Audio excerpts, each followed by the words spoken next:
பெரியார் ஐயாவை பற்றி சொல்லணும்னா நிறைய சொல்லலாம். அவர் நிறைய விஷயம் பண்ணியிருக்காரு. அவர் பண்ணது, பேசினது, அவரோட சிந்தனை அதெல்லாம் அவரை படித்ததுக்கப்புறம் எனக்கு இம்பேக்ட் நிறைய க்ரியேட் பண்ணியிருக்கு. அவரை படித்ததுக்கப்புறம் நம்மளோட திங்கிங் கண்டிப்பாக மாறும். ஒரு மனுஷன் இன்னொரு மனுஷனை ரெஸ்பெக்ட் பண்ணணும், மதிக்கணுன்றது தான் அவரோட பேசிக்கான ரூலு. அதை அது எதெல்லாம் பிரேக் பண்ணுதோ அதெல்லாம் அவர் தூக்கி போட சொன்னார். முக்கியமாக அதுக்காக ஜாதியை உடைக்க சொன்னார். ஜாதிக்கு முக்கியமாக இருக்கிறது மதம். அந்த மதத்தை அப்படின்னு ஒன்றா அதை தான் பிரேக் பண்ண சொன்னாரே தவிர ஜென்ரலாக அவர் இந்து மதத்தை எதுக்காக பேசுகிறாங்க அப்படின்ற ஒரு பிம்பத்தை இங்கே உருவாக்காங்க நிறைய பேர்.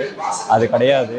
நானுமே பெரியார், அம்பேத்கர் இவங்கெல்லாம் படித்ததுக்கப்புறம் ஒரு தாலியற்ற அந்த ஐயருங்களை இல்லாமல் ஒரு பிராமணர்கள் இல்லாத ஒரு திருமணம் நானும் என் மனைவியும் பண்ணோம்.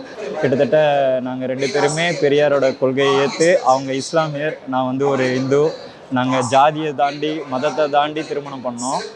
இது போல் பெரியாரை படித்தா நிறைய நம்மளோட முற்போக்கு சிந்தனை அதிகமாகும். ஒரு மனுஷன் இன்னொரு மனுஷனை எல்லாரும் ஈக்குவலாக பார்க்கணும், எந்த ஒரு ஏற்றத்தாழ்வு இல்லாமல் ஈக்குவலாக பார்க்கணுன்னு ஐயா சொல்லியிருக்காங்க.